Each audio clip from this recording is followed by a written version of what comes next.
Welcome friends, मैं हूं रौनक और आप देख रहे हैं आरपी साइंस एकेडमी। आज मैं स्पेशली प्लेलिस्ट ही बना रहा हूं सिर्फ और सिर्फ डायग्राम्स का। ये बहुत जरूरी है दोस्तों।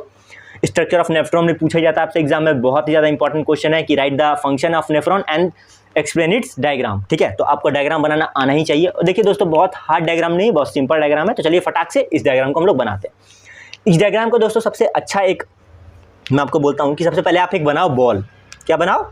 बॉल। देखिए दोस्तों, आपको बॉल मतलब पूरी सर्कल बॉल नहीं बनानी है, आपको सिंपल हाफ बॉल बनानी है। ठीक है, ये देखिए आपने इस तरीके से हाफ बॉल बना ली, मतलब हल्का सा ऊपर से छोड़ दीजिएगा। और उसके बाद उस बॉल को क्या करना है आपको, ये देखिए इस तरीके से एक डोनट वाली शेप में आपको इसको मोड़ देना है। यहाँ तक क्लियर है? मुझे नहीं लगता इस फिगर को बनाने में आपको कोई दिक्कत होनी चाहिए। तो देखिए दोस्तों, ये इस तरीके से बन गया।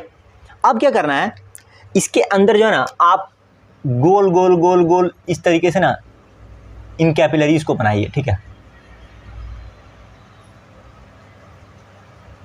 अभी मैं सबका डिनोशन करूंगा दोस्तों, किसको क्या बोलते हैं, किसको क्या नहीं बोलते हैं। लेकिन पहले आप मेन डायग्राम के स्ट्रक्चर को देखिए। उसके बाद कुछ नहीं, यहाँ पे भी आप जैसे आपने ऊपर एक लाइन छोड़ी थी, इसी तरीके से आप नीचे भी एक लाइन छोड़ दीजिए। ठीक है, आपने ऊपर भी एक लाइन छोड़ी थी, नीचे भी लाइन छोड़ दी। अब आपको सिंपल एक बनाना है दोस्तों लूप। यहाँ पे 2-3 तरह के लूप बनते हैं, मैं आपको और टर्न बनते हैं। ठीक है, ये जस्ट लाइक एक इंटेस्टाइन का डायग्राम टाइप का है, तो थोड़ा अजीब सा दिखता है, लेकिन देखिए दोस्तों बहुत ज़्यादा इंपॉर्टेंट। तो सबसे पहले आप इस ट्यूब को पहले नीचे लेके आइए, क्योंकि एक ट्यूब है तो हमें डबल लेके चलना पड़ेगा दोस्तों, ट्यूब है। अब देखिए दोस्तों, आपको मारना है पहले फर्स्ट टर्न।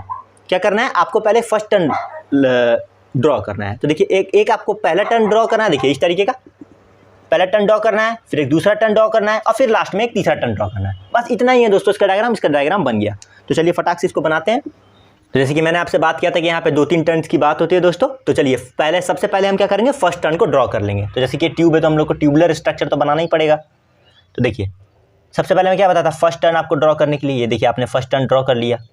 बहुत अच्छे दोस्तों, पहला टर्न ड्रॉ करने के बाद आप बिल्कुल सीधे जाइएगा और यहाँ से आपको क्या दोस्तों सेकंड टर्न ड्रॉ करना है। तो सेकंड टर्न जैसे आप ड्रॉ करेंगे तो यहाँ से देखिए दोस्तों, ये थोड़ा सा आप इसको ब्रॉड करिएगा। ठीक है, नॉर्मल से थोड़ा ब्रॉड करके लेके चलिएगा। ठीक है, ब्रॉड करने के बाद आप यहाँ से इसको ऐसे कर दीजिएगा, और यहाँ से फिर आपको सेकंड टर्न के लिए थोड़ा पतला रखना है इसको। ठीक है, यही दोस्तों लूप है। ठीक है, ये आपने एक लूप बनाया और वापस से इसको थोड़ा ये लूप दोस्तों थोड़ा पतला ही रहता है, तो इसको आप थोड़ा पतला ही रखने की कोशिश करिएगा। एक और लूप बना दिया हमने, ये देखिए ये मैंने रेफरेंस लाइन बनाया ताकि आप लोग को दिखे। तो ये एक लूप हो गया। देखिए फर्स्ट टर्न, सेकेंड टर्न, अब वापस से दोस्तों आ जाएगा क्या, थर्ड टर्न। तो वापस से जैसे ही आपने इसको जैसे चौड़ा किया था दोस्तों, वापस आपको वैसे यहाँ पे इसको ब्रॉड करना है, और उसके बाद वापस लेके जाना है एक और यहाँ पे टर्न लीजिए। तो देखिए दोस्तों, ये हो गया आपका थर्ड टर्न। दोस्तों ये पूरा डायग्राम बस 4 टर्न का है, इसमें आपको कुछ नहीं करना, कुछ भी इसमें कोई एक्स्ट्रा चीज़ नहीं है। ठीक है, इसको वापस आप लेके जाइए, इस ट्यूब को कोई छोड़ना नहीं है। ठीक है, और लास्ट में लास्ट टर्न ड्रॉ कर दिए दोस्तों, ये देखिए कुछ इस तरीके से। तो ये हो गया फर्स्ट टर्न, सेकेंड टर्न, ये हो गया आपका थर्ड टर्न, और ये हो गया फोर्थ टर्न। अब इसमें याद रखने वाली बात क्या है, इसमें से बस 2 ही टर्न काम के हैं, एक पहला वाला टर्न काम का है और एक लास्ट वाला टर्न काम का है। उसके अलावा इसमें कुछ काम का नहीं है। ठीक है, बाकी सारा चीज़ इसमें बनाना बहुत ज़्यादा ईजी है। अब देखिए यहाँ पे आपको बनाना है सिंपल एक कलेक्टिंग डक्ट, जिसमें जाके ये जमा होता है। ये हो गया कुछ इस तरीके से, ये ऐसे आ रहा था दोस्तों। सिंपल आप बिल्कुल एक पेड़ की तरह इसको बना सकते हैं। तो देखिए दोस्तों, ये हो गया हमारी कलेक्टिंग डक्ट। अब फटाक से इसको डिनोट करते हैं। ठीक है, जैसे कि अब उसके बाद वापस मैं इस डायग्राम को आपके लिए एक समरी कर दूंगा। देखिए ये जो मैंने गोल गोल बनाया ना, ये जो कैपिलरीज मैंने बनाई है, ठीक है, इसको बोलते हैं दोस्तों आपका ग्लूमेरस। ठीक है, इसको क्या बोलते हैं दोस्तों, ग्लूमेरुलस।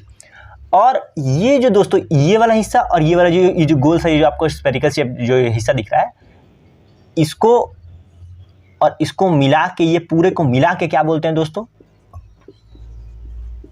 बाउमेन्स कैप्सूल।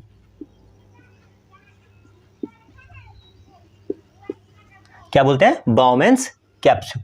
किसको मिला के, देखिए ये वाला हिस्सा है और इसके अंदर वाला जो हिस्सा है, ये दोनों को मिला के क्या बोलते हैं, बाउमेन्स कैप्सूल। और ये जो बाउमेन्स कैप्सूल के अंदर जो हिस्सा रहता है, इसको क्या बोलते हैं, ग्लूमेरुलस। ठीक है, अब आते हैं, जैसे कि मैंने आपको पहले ही बताया था फर्स्ट ही पार्ट में, कि ये जो इसका फर्स्ट टर्न होता है और जो लास्ट टर्न होता है, बस उसी को याद रखना है। ठीक है, तो और लूप तो आपको याद रहेगा ही।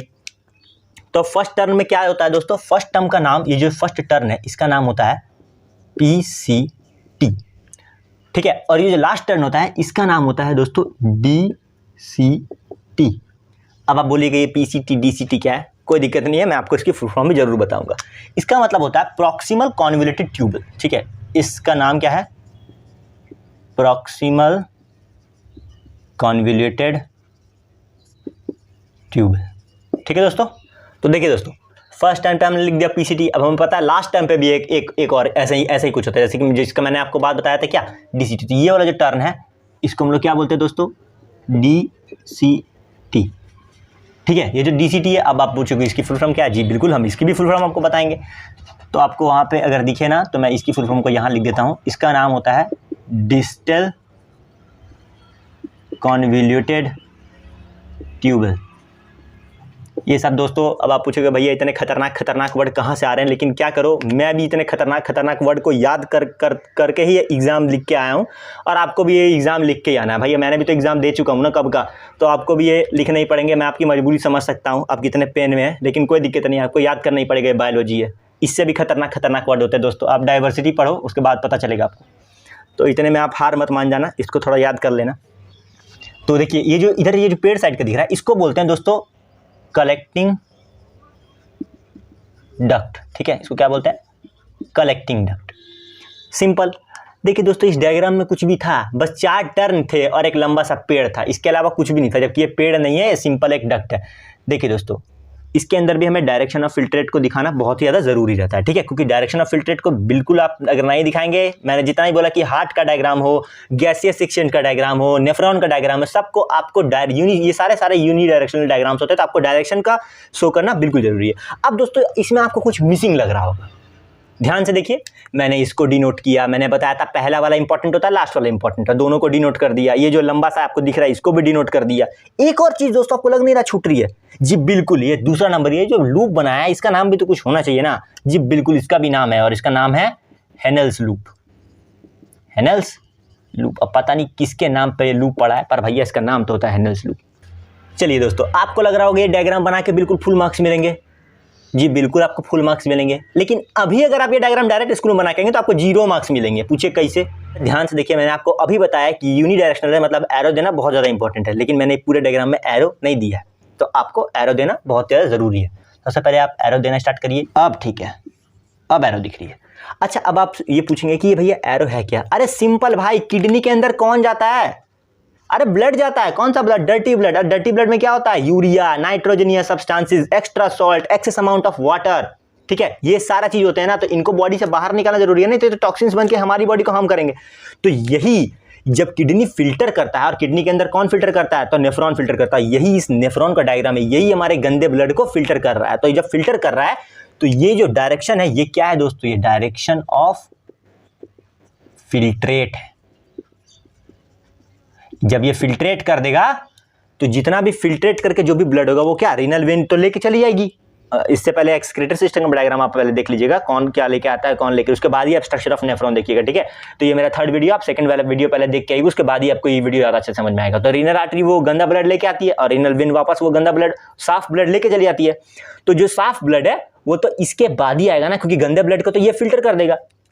और वही जो फिल्टर वाला जो गंदा कचरा होता है उसको ये कहाँ इकट्ठा कर देती है, कलेक्टिंग डक्ट में, जहां से कि ये फिर ये क्या, किडनी में क्या होता है दोस्तों, 2 यूरेटर होते हैं। यूरेटर से कहाँ चला जाएगा, यूरिनरी ब्लैडर में, जहाँ की हमारा यूरिन जिसको होता है, जो येलोइश लिक्विड होता है वहाँ पर वो स्टोर होता है। जब तक हमें प्रेशर नहीं आता तब तक हमें उसको रिलीज करने का मन नहीं करता, ठीक है दोस्तों। क्या तो यही कलेक्टिंग डक्ट है, जहाँ पे आपका फिल्ट्रेट क्या होता है, इकट्ठा होता है। तो दोस्तों यही था सिंपल एक नेफ्रॉन का डायग्राम, जो कि एग्जाम में बिल्कुल पूछा जाता है, बहुत ही ज़्यादा इंपॉर्टेंट डायग्राम है, इसलिए मैंने वीडियो बनाई है, प्लेलिस्ट भी बनाई है। आप सारे डायग्राम्स को अच्छे तरीके से बिल्कुल प्रैक्टिस करके ही जाइएगा एग्जाम में। तो आज के लिए बस इतना ही, मिलते हैं नेक्स्ट वीडियो।